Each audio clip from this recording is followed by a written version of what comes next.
Well, thank you, everyone, and I'm very excited to be here. I've done this presentation a couple of times for different audiences, and I think it really hits home to really where we're at right now, going into the holidays, just normal stress, dealing with COVID throughout the entire year this year. But hopefully we're on the horizon and getting towards the end of that. So want to talk to you today. Here's our agenda on just understanding, what is stress. I think we all have a good understanding of that, but just really talking a little bit more about that. What some of those signs of stress are. And those, looking back at my notes, I really realize it can kind of look like other things too right now, but just really understanding what the underlying signs of stress are. The 4 A's, stress management. So some for you to take away today.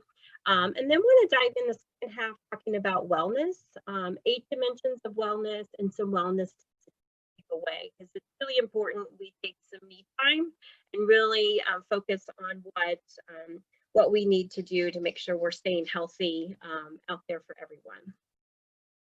So what is stress? Some stress can be beneficial. I know I really work well under pressure. If I have a lot of things going on, my adrenaline gets going.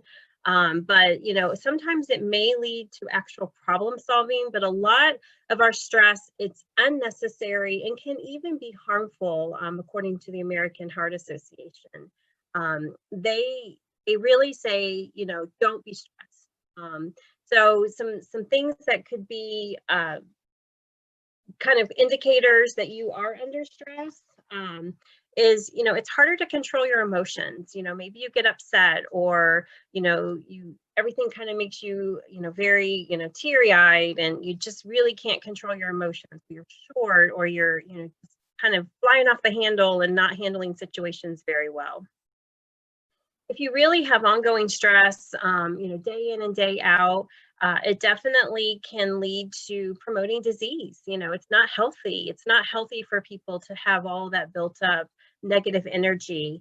It can affect relationships at home and at work. So, definitely, a coworker could walk up and ask a question, and you may be feeling, there's a lot of, we're all juggling a lot of balls in the air right now, but it can affect those relationships where you just kind of fly off the handle and give a very short answer, and they're just really, kind of taken back. And so it can kind of hurt those relationships. And, even at home, just yelling at your kids, or your husband, or your boyfriend, or whoever, your friends, they may shy back a little bit and not come to you or talk to you. So then that can lead to some seclusion as well. So that's not healthy.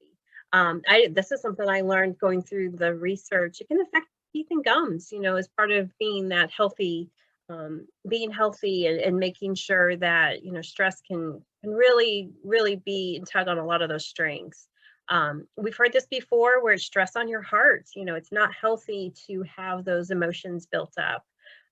Promotes aging. We're all aging, but definitely, it helps, to promote that and kind of accelerate that. It can weaken your immune system because it's attacking all different parts of your body and emotions, and it's just really a lot of that negative energy that's going through, and then can lead to long-term disability. So, definitely, hopefully none of this would happen to any of us, but, it's just important to understand, the things that we're dealing with work, and dealing with COVID, being quarantined. And then, on top of that, we have the holidays coming up. So trying to be on top and get through all of our to-do lists. So it's, really hard for that. So some signs of stress, and this is what I kind of mentioned, that, it can kind of mask some other things that are going on right now. It might be headaches. We all deal with it differently. We're all going to show different signs of stress, but it might be, we get headaches, or we get migraines. We may not be sleeping. It may disrupt our sleep patterns. We might not be able to fall asleep, or we might sleep at different times of the day, or it's time to go to bed and go to sleep, and we only sleep for 2 or 4 hours at a time versus getting that 6 to 8 hours that we need. It might physically just make you feel ill, not feel right, or you can't eat. having difficulty concentrating and focusing. I find when I have a lot of things going on, it's just hard to stay focused or complete a task. And, I may start one thing and then start another, and I've not accomplished anything. So just trying to take a deep breath and realize, what needs to get done and try to stay focused. Again, that irritable mood, being short, being flying off the handle, not being pleasant or nice to your coworkers or family. And then just having negative relationships with family and friends. Just if you start to see yourself, take a step back and look through the eyes of the people that you're working with or living with, and realize what's causing this. So I want to dive into, what the 4 A's of stress management. Avoiding that stress, definitely you can't avoid encountering stressful situations. I'm not going to say this is going to completely take this away and you'll walk away today and be like, I'm not having stress in my life, because that's just not possible. We have it in some form or fashion, but there are a number of stressors that you can control. I think number one is just learning to say no. That's very hard for people. Really avoid those people who stress you out. Realize who those triggers are, and try to minimize that contact. Sometimes you can't, because they may be coworkers, or they might just do something that just really triggers you to get anxious, or have some of those emotions that are negative, and you might be a little bit short with them. So if someone is constantly, consistently causing you stress in your life, limit that time that you spend with that person, or possibly it might be you have to end that relationship. You've got to make that determination and weigh out all of those factors. You really want to take control of your environment. If the evening news is making you anxious, turn it off. Don't watch it. Find another source to get your resources. I know when working in the HR world, and clients would call us and be like, oh my gosh, our employees are hearing this and they're hearing that, and hearing different messages, really channeling into that one source that's going to give you that information, and keeping with that source, because they'll continually get you updated. But if you start listening to 4 or 5 or 10 different sources, or reading 8 or 12 different blogs or sites on the internet, you're getting information that could all be conflicting. So it's important to find that one source that you continually get your information. And then really, as you have your to-do list, set your goals for the day, for the week, for the month, really pare down and analyze your schedule and responsibilities and daily tasks. Sometimes we get too much on our plate. We drop tasks that aren't necessary to the bottom of the list, or we just eliminate them entirely. And that's okay, because we want to make sure we're getting done what we need to get done. Maybe have that, urgent to do. I cannot stop working until I get this done. And then have those other items that, okay, if I get my major to-do list done, then I can jump over and do those other items. But really looking and paring down and being organized, and focusing on what needs to get done, and what, in that moment, what needs to be done. Any altering situation, obviously, expressing your feelings instead of bottling them up. Maybe talking to that person, or just stepping aside and saying, what, can we just take a few minutes and kind of discuss through, what happened or what you need. Be willing to ask for help, and offer help for others, more often, and check in and make sure that people are doing okay. Everybody's under a lot of stress and kind of handling it all a little bit differently. So, kind of step in and see how you can help out. It's going to make you feel good, because you're helping someone and help relieve some of that anxiety that you might be feeling. Or it might be, just that person's going to feel very grateful for you to even offer. And this is hard, but be willing to compromise. When you ask someone to change their behavior, be willing to do the same. If someone's like, hey, when I come over and ask a question, can you just kind of listen and listen through the question that I have before you make, jump to any kind of conclusions. You want to create that balanced schedule. We did a training a couple weeks ago in our staff meeting, just kind of organizing, blocking time, just kind of balancing out our schedules so we're more productive and more organized. So it's really important to plan, that time to plan and make those to-do lists and those goals. It's time to, schedule your lunch. Sometimes we work through lunch and we don't have that scheduled, and it's okay to block time on your schedule, because if you need to catch up on a project or need to make those extra phone calls back or plan or write a presentation or whatever it is, you may have some of that extra time, and that really gives you that sense of relief. Um, and really, looking at, the big picture, and I think the biggest thing is trying to adjust your standards, um, and being able to adapt, to different stressors that might cause, and really look at things that, you can't change. It is what it is. You've got to deal with it. You got to power through it. So sometimes that's always important too, just to accept what needs to be what it is for the moment.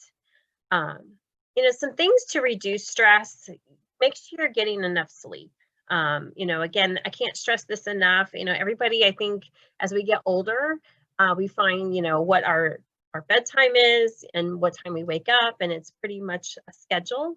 But trying to make sure you're getting enough rest. If you need that little power nap, at lunchtime or whatever, you're getting that, or just taking that time to de-stress.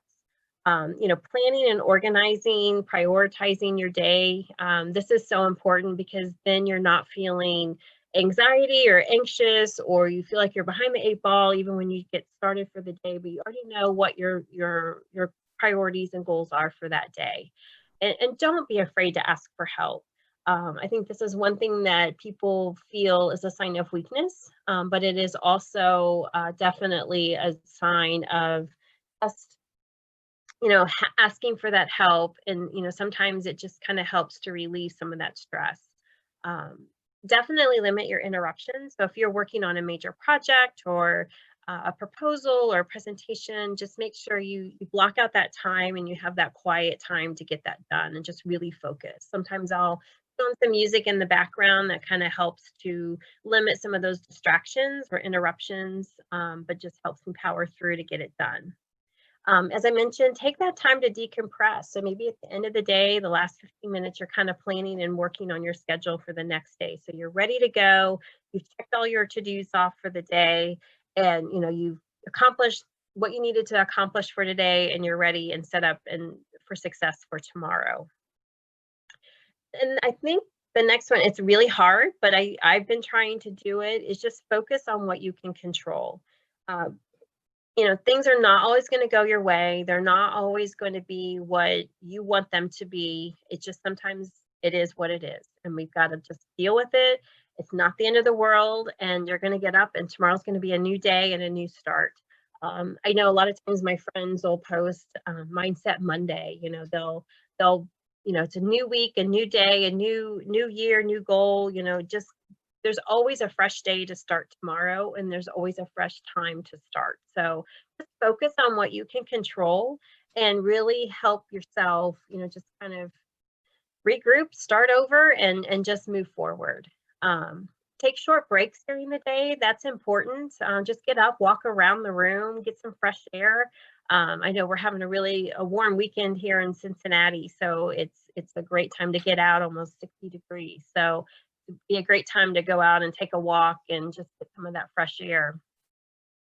And really slow down. I think we all go 100 miles an hour a day. We're when 8,000 balls in the air, and we just really are just kind of trying to get through everything and not taking it all in. So it's just important just to take a deep breath and slow down.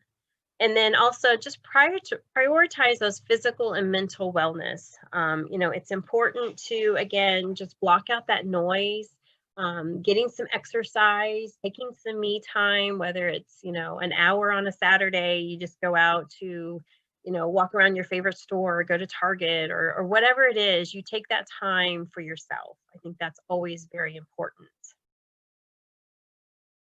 So let's dive into, wellness.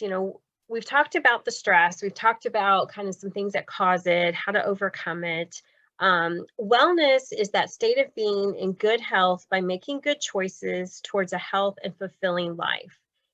really a powerful statement because it's about making those choices and about, there's so many different directions that we could go. If we go down this path and make this choice of what we have for lunch, how's that going to make me feel later? Or, am I going to feel guilty because I had that ice cream sundae at lunch? Those choices can help with your mental state. So it's super important to know, making those good choices is going to give you that direction towards a healthy and fulfilling life. As I was going through looking at wellness, I found that there's 8 dimensions of wellness, and I'm going to break each of these down. So 1 is emotional, 2 is spiritual, there's intellectual, physical, environmental, financial, occupational, and social. So let's take a look at what each of these dimensions, what each of them really bring and mean. So the first one is emotional. This is where you're feeling confident, you're in control of your feelings and behaviors, you're working through life challenges that can build resiliency as we learn setbacks can overcome. So it's really how you're feeling, what those behaviors are that you're doing, and just kind of working through day-to-day life is the first one. The second one is spiritual. This is going to mean something different to everyone, but spiritual wellness is related to your values and your beliefs that can help you find meaning and purpose in life. Spiritual wellness may come from activities such as volunteering, self-reflection, meditation, prayer, and spending time in nature, just kind of getting outdoors, getting that fresh air. Signs of strong spiritual health include having clear values and a sense of self-confidence and a feeling of inner peace. So to improve your spiritual health, it can help to create a quiet space for solitude, contemplation, or a place of curiosity and playfulness. So it may be, I've had some friends who've just had meditation rooms, or they like yoga because it's something that really helps them feel better, and they're able to meditate. So it's really what's going to help you, and each person, again, it's going to handle a little bit differently. The next one is intellectual. The intellectual wellness is when you recognize your unique talents to be creative and you seek out ways to use your knowledge and skills. When you foster your intellectual wellness, you participate in activities that cultivate mental growth. Maybe reading, doing a challenging puzzle such as crossword or Sudoku, debating issues with others with opposing viewpoints. On a lot of this with the elections recently, just kind of challenging and having those challenges. Maybe learning a new language or a musical instrument, trying a new hobby, or teaching or tutoring others are all ways to maintain your intellectual wellness. It's really challenging your mind and keeping it sharp and fresh. When you challenge yourself to learn a new skill, you're building that intellectual health.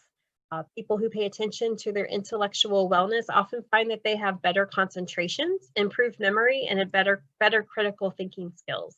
And it might just be picking up a book and reading something that's going to give you a challenge, or joining a book club where you can read and then talk through. So there's different ways that you can challenge your mind. So I think that's super important as well. The next one is physical. Physical wellness is affected by physical activity, healthy nutrition, and adequate sleep. There are many examples of physical activity that range in levels of intensity from light to vigorous. There's some people that go out and they run marathons. There's people that just go to the gym and work out every day. There's people that just take a walk around their neighborhood, maybe 1 to 2 miles in a week. So it's going to be different. It might be just walking from the couch to the refrigerator to get a snack. Who knows? Everybody's a little bit different, and what's going to make you feel better. Maintaining your physical health can include like yoga, bike riding, jump roping, engaging in sports, running, walking, jogging, skiing, dancing. Tennis and gardening are some examples as well. Many people use smoking as a coping tool, but unfortunately, this could lead to other physical problems. So that may not be one that would be, maybe a good choice, but it can also lead to other diseases, cancer, premature death. So think about some of the choices that you make, just getting up and walking your steps, thinking about, what some of those choices are that you're making, and what causes if they, or what results they might have on your physical health. The next one's environmental. Environmental wellness is related to the surroundings you occupy. This dimension of health connects your overall well-being to the health of your environment. Your environment, both your social and natural surroundings, can greatly impact how you feel. It can be hard to feel if you're surrounded by clutter and disorganization. I know if I have like a room that I need to get organized, and once it's organized, I feel so refreshed and my mind just so clear versus looking around at all of the mess that I have to clean up. It can also make you feel unsafe in your environment. Pollution, violence, and garbage buildup and water conservation are some of the factors affecting environmental wellness. So a lot of people that are really big on, just environmental and recycling, that just makes them feel good to be able to do that. Ways to manage environmental wellness includes creating, maybe neighborhood watches, making sure that there's no violence or no theft going on, recycling, planting a personal or community garden, purchasing products with minimal packaging, avoid littering, and conserving energy and water by turning off lights and water when they're not in use. So there's ways that you can feel good that you're contributing to that environmental wellness. It might just be recycling. You're not a recycler and you've just decided 2021, I'm going to start recycling my plastics, or whatever it is that you can make yourself feel a little bit better. Again, it's never too late to start. Then the next one is financial. Financial wellness is that feeling of satisfaction about your financial situation. Again, this is all very different in all perspective for each person. Finances are often a common stressor for people. Not being able to minimize the worry about the aspect of your life, have an overall impact on your wellness. Just if people are living paycheck to paycheck, or they just don't, they've had a huge expense and they don't have enough for their bills and their, just rent or mortgage and groceries, it can be very stressful. So having that budget really helps to kind of plan and organize, how much money we have coming in and how much money we're going to be spending. Maybe start a savings account and adding to it every month. I mean, it's all going to add up, but it's, kind of that nest egg or a little security that you might have. Saving some of your income in an emergency account. Cutting back or limiting unnecessary expenses, avoiding credit card debt. One of the things that I try to do is just pay cash. If I don't have the cash, it's very much an exception that I would charge.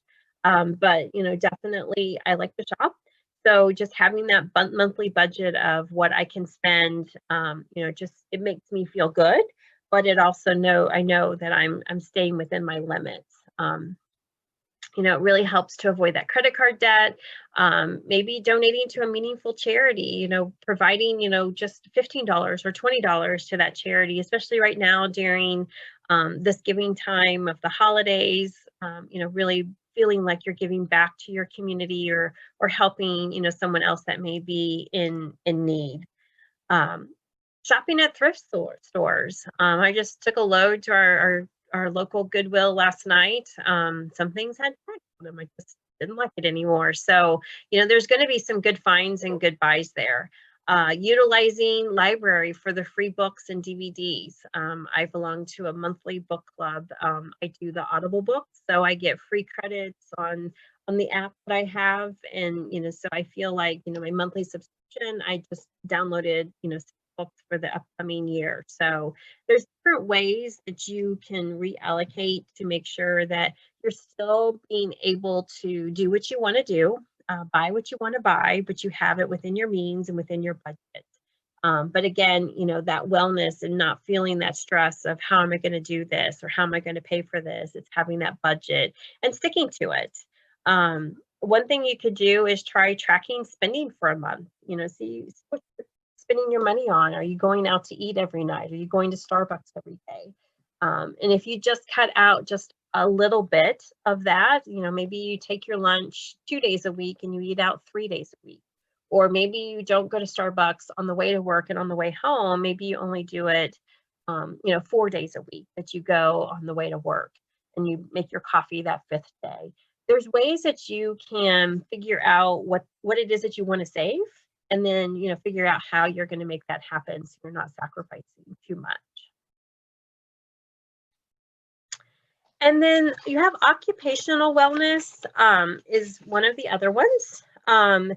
It's a sense of satisfaction with your choice of work. Occupational wellness involves balancing life and work, building those relationships with your coworkers, and managing workplace stress.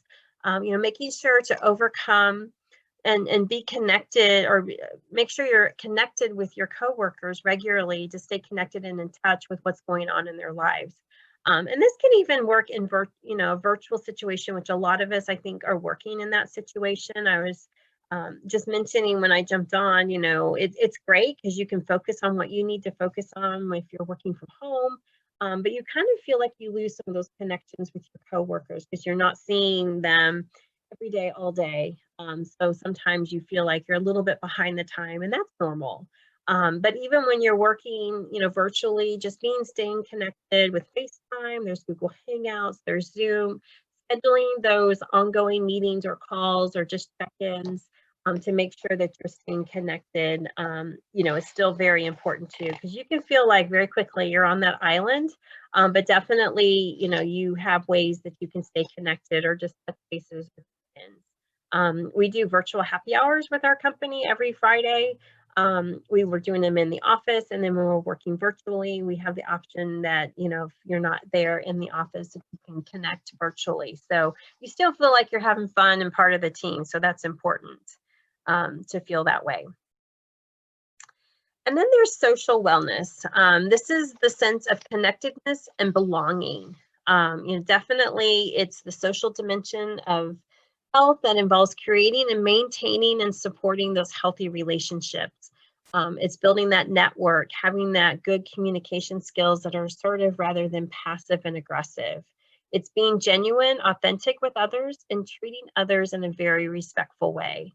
It's just generally being social. It's being nice. It's knowing what's going on, knowing your boundaries, and then just, knowing when to interject or to maybe take a step back and not get involved if it's not really pertaining to you.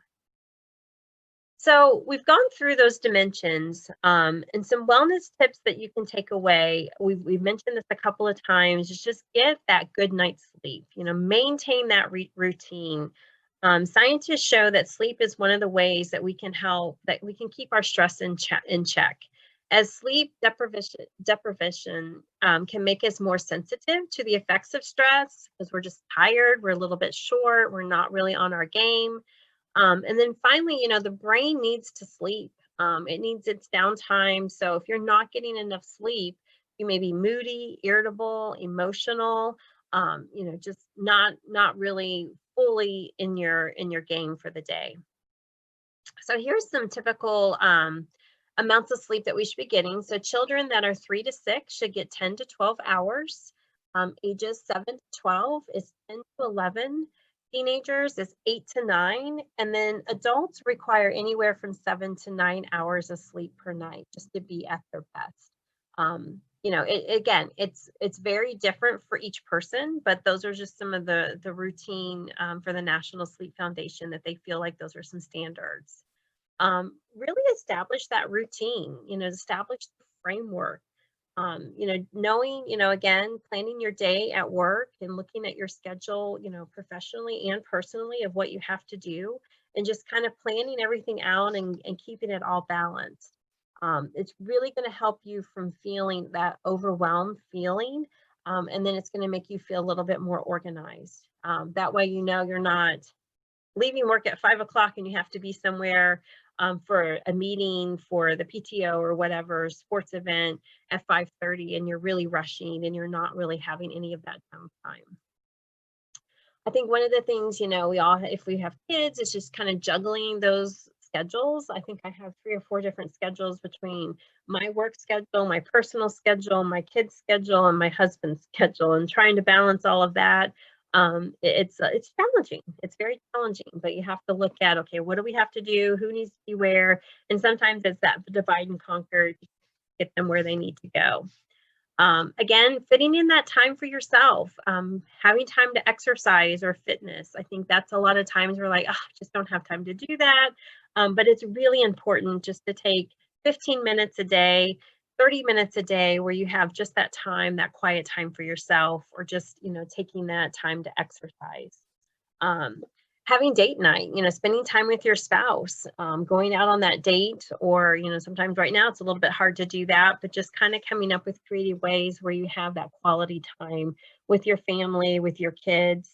And I find, just day-to-day chores, keeping up with cleaning, the laundry, all those different things is important, because that's going to create to that overall wellness. You feel like, gosh, I can check off my to-do list.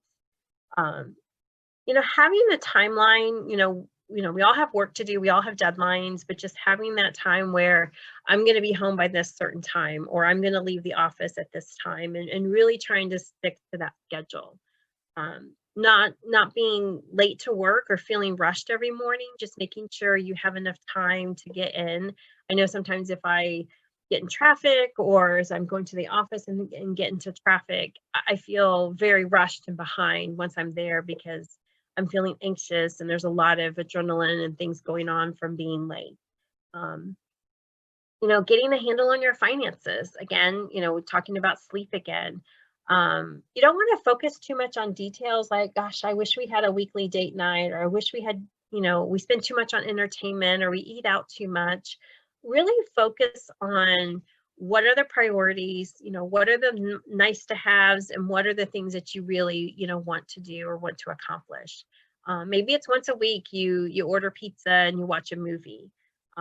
It's really important to figure out what those areas are, and kind of where you want to work on those things. And then, create a daily schedule. This is important to understand, to tackle, creating daily schedules.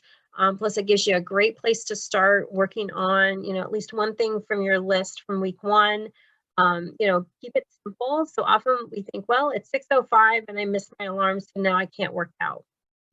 A 10 to 15-minute workout is still better than nothing at all. So, just making sure that you're still getting your list done no matter what. It might be, yeah, you did oversleep, but you just maybe have to move some things around. So being flexible and having, just some flexibility that you can add in here.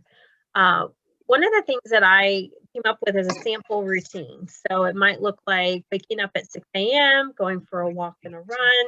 Then I eat breakfast. I take my lunch to work. I'm on time to work. And then I unplug when I get home from work. I help with my kids' homework if I have small kids, make dinner, eat dinner as a family. And sometimes I know that's hard with all the schedules, but definitely if, you said, okay, Mondays and Thursdays, we're eating dinner as a family. As long as you're getting in some time of that family time, a set bedtime for the kids, and then reviewing your paperwork for the day, and then just taking an hour for yourself, whether it's just reading, watching a movie, blogging, checking Facebook, whatever that is, just take some time for yourself. And then just do a quick run through before you go to bed, of the house and making sure everything is back in place for the next day.